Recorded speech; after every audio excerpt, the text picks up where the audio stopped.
It's just a vacant lot now, but 1 year from today, you might be coming to this spot to shop at Austin's new Walmart Supercenter. I'm Dan Conrad. I've got the story coming up in a live report. High gas prices could be more than just a pain at the pump. I'm Lauren Dittmer. I'll tell you where else it's affecting local residents. And Minnesotans may not have to deal with a higher gas tax after all. Good evening, everyone. I'm Nicole King. And I'm Brandon McElwain. And your news starts now. Your news and weather source, ABC 6 News.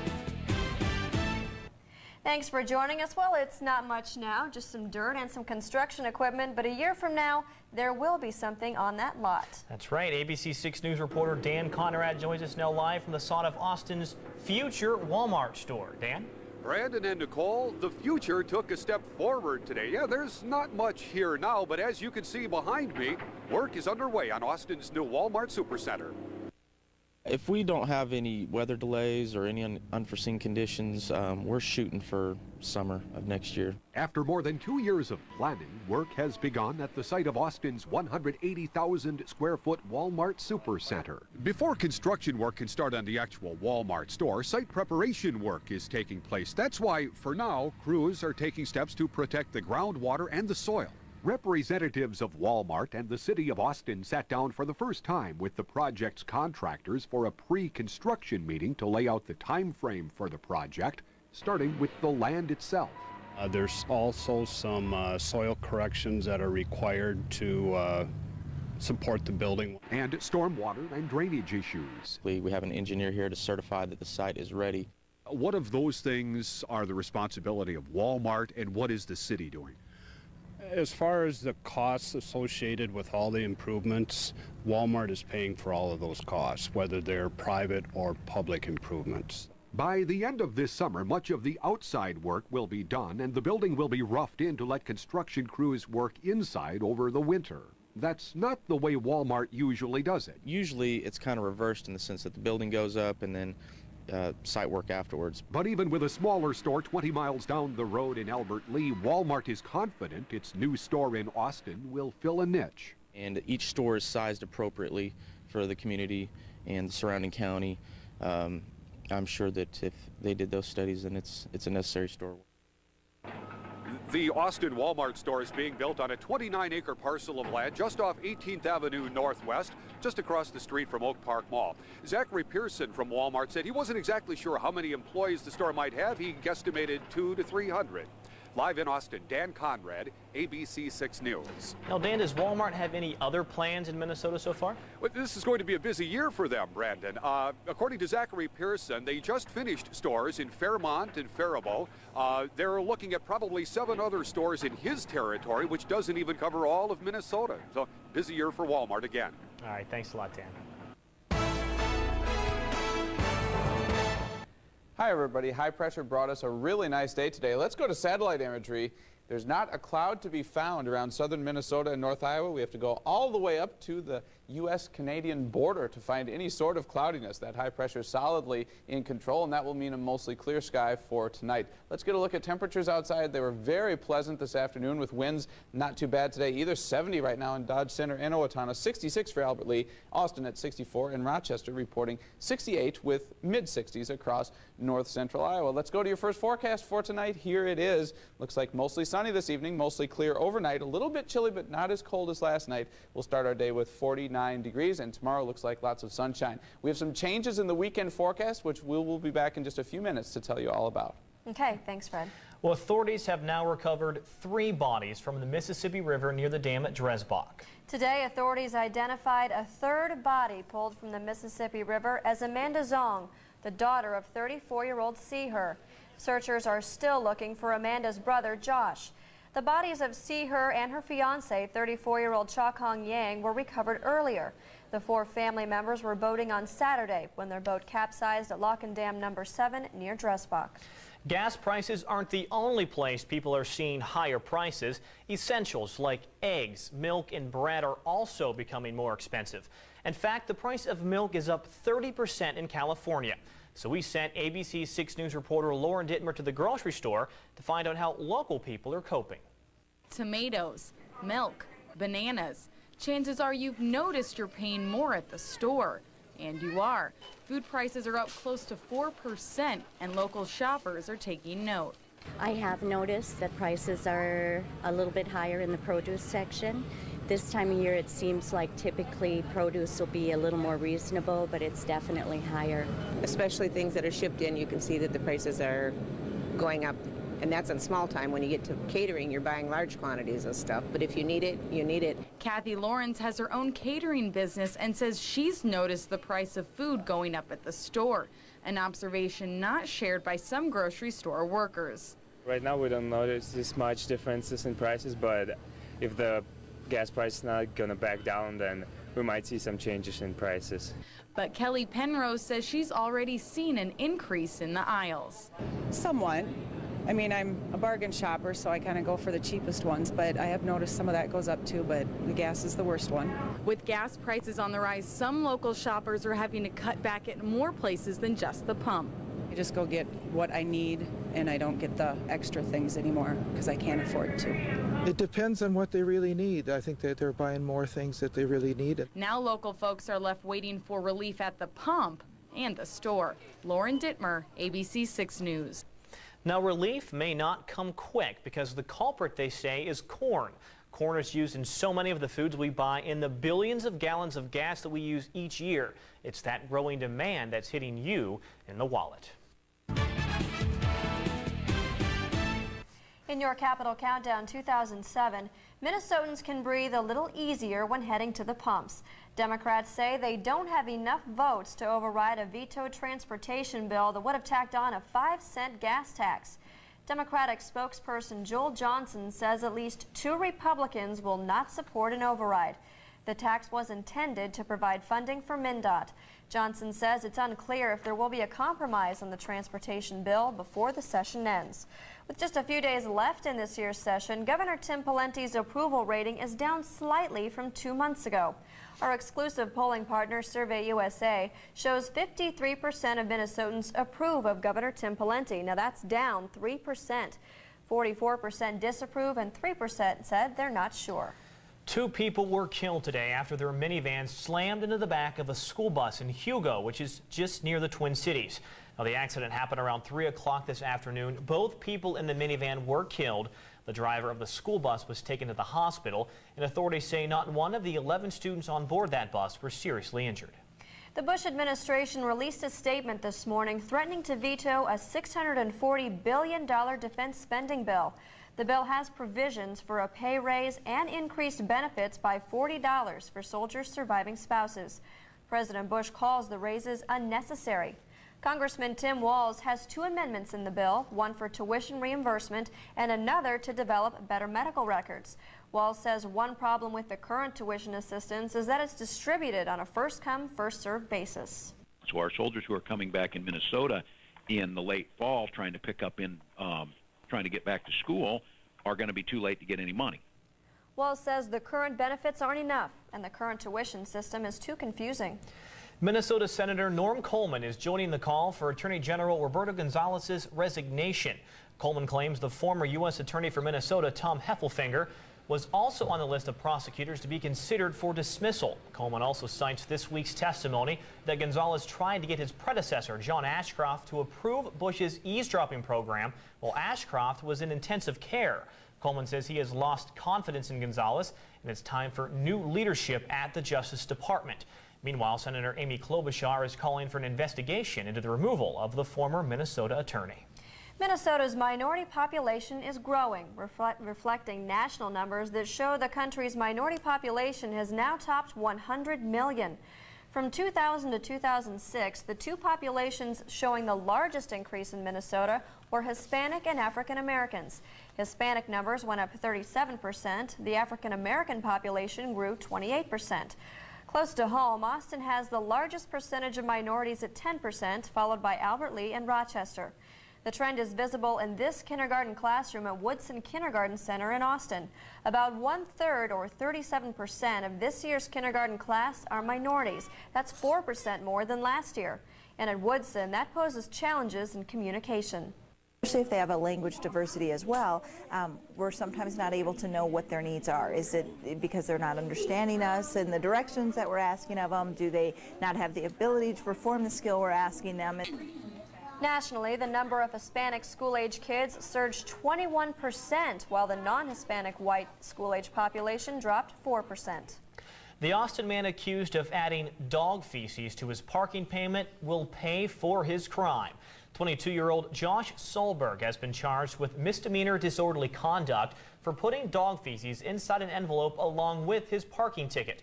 Solberg told ABC 6 News he's sorry for what he did. His first court appearance is scheduled for June the 15th. Now let's take a look at some of the stories you'll see tonight at 10. The state budget remains in limbo. At 10, how possible cuts for education will affect school districts already struggling to make it work.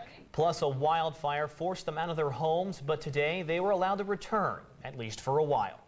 And the fate of the Federal World Bank president appears to be sealed. Join us for all those stories and a lot more coming up new tonight at 10 o'clock. And still to come on your news at 6, what you can do to keep thieves away from your credit. And you can place a bid on an item, but you can never amount how much that helps. And the winds will pick up from the south tomorrow. That means we will be a few degrees warmer. Some big changes for the weekend. It looks like that cold front that we were talking about will get a little bit closer to us, so we have some better chances of scattered storms. Still does not look like a washout of a weekend, though. The main rain event comes next Tuesday when we will see some much needed rainfall. We'll show you that revised 7-day forecast in just a few minutes. Dolan's Landscape Center.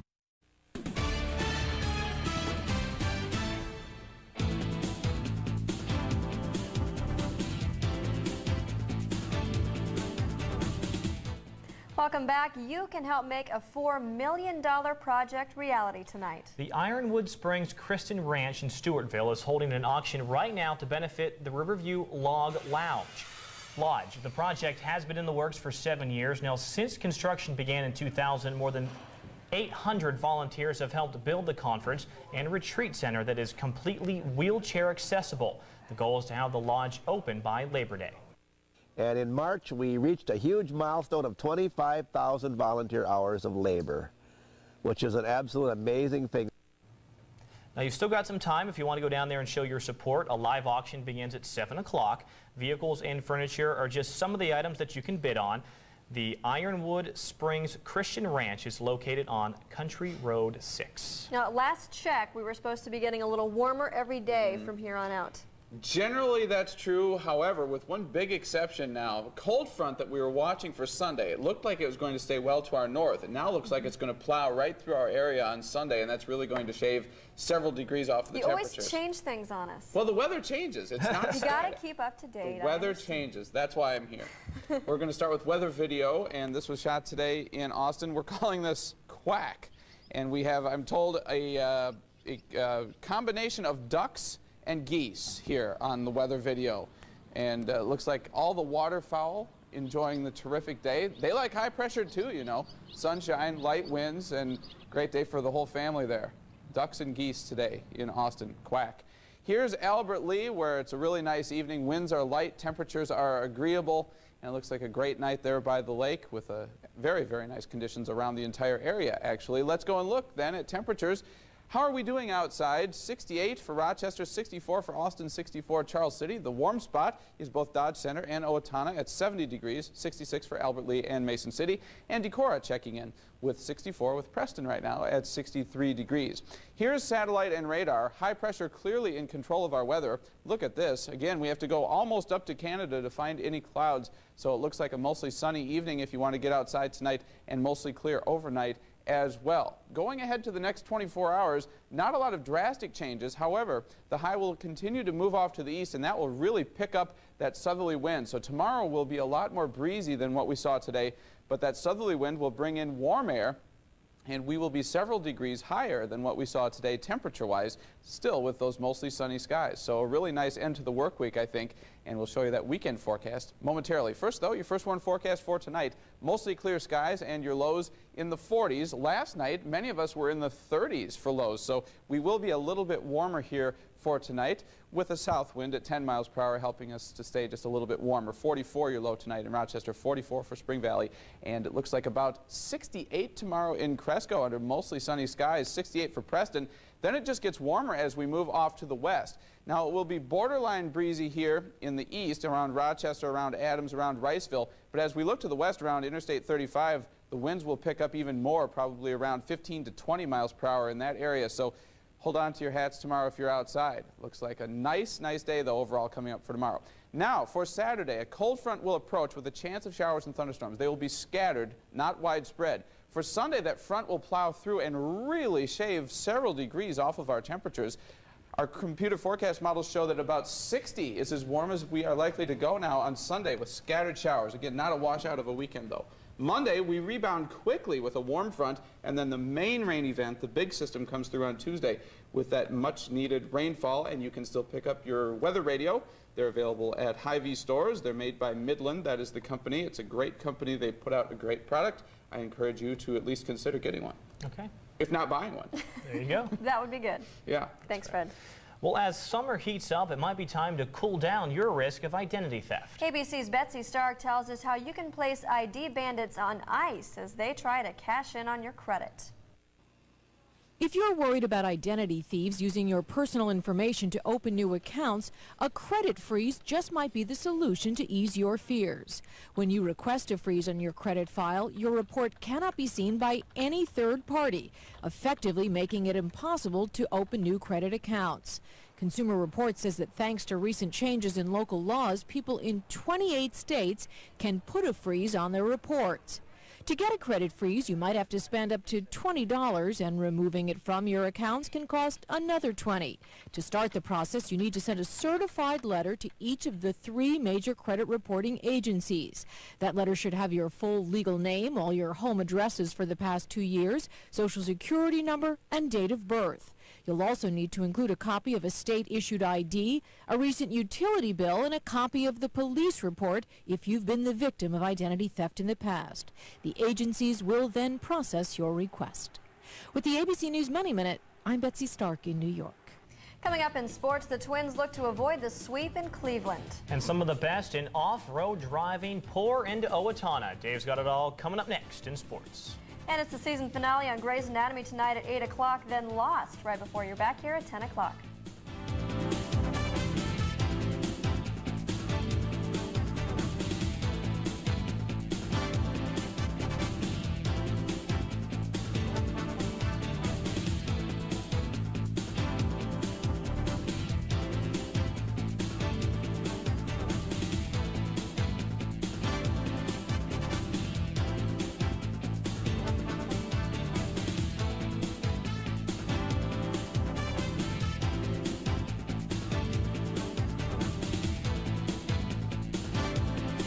Weather is brought to you by Larson Contracting. Our success is building in the upper Midwest. Larson, you did your homework. And now, sports on ABC 6 News.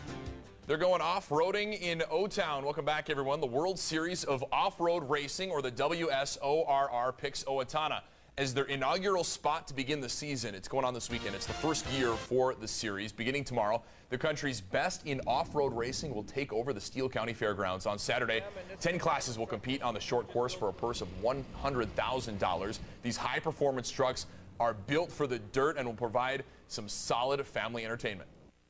If you like snowmobile racing, motocross racing, and even if you're into car drifting, you're going to see it all on dirt here. I mean, you're talking 100 miles an hour, 150 feet flying through the air. It's going to be a very, very competitive series. There's going to be a lot of top people going to be here, and it's going to be the place to be for this weekend, no doubt.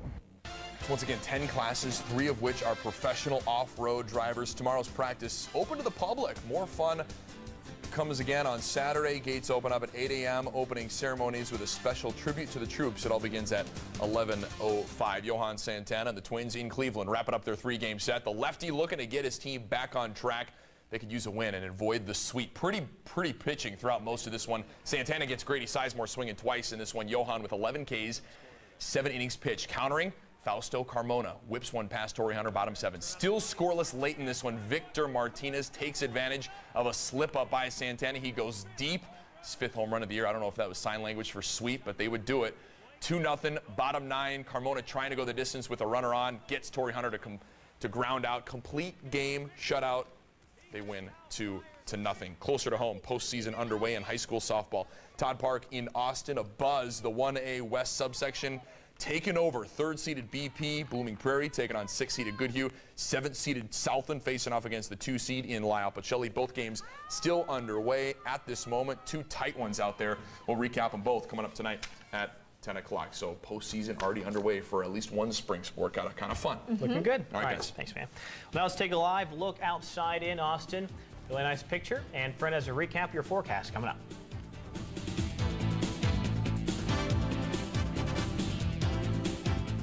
Week after week. It's a great night outside in Rochester. Let's go and take a look outside right now. There it is, the traffic moving along happily with such beautiful weather. High pressure will continue to control our weather for tonight and for the better part of tomorrow too. Let's take a look at that 7-day forecast. Southerly winds pick up. It will be breezy at times tomorrow, but that'll bring in that warmer air, highs in the lower 70s. Then for Saturday, we have a cold front approaching, so we have a chance of showers and thunderstorms. Scattered, though. It's not going to rain all day. Then for Sunday, the front will push through, and look what it does to our temperatures, about 60 for a high, still with scattered showers and thunderstorms, but it's still not going to rain all day. For Monday, then, we get a little break as a warm front moves quickly back in, so we're back to the 70s. Then a much bigger system comes in on Tuesday. Showers and thunderstorms are likely, especially in the afternoon and evening, and we could see some much-needed rain with that system, and I know a lot of the lawns would appreciate that. You keep making me pull out the blanket and put it back. It's kind of that time of year. All right, thanks, Fred. Have a good night. See you at 10. Take care. Everyone has their own way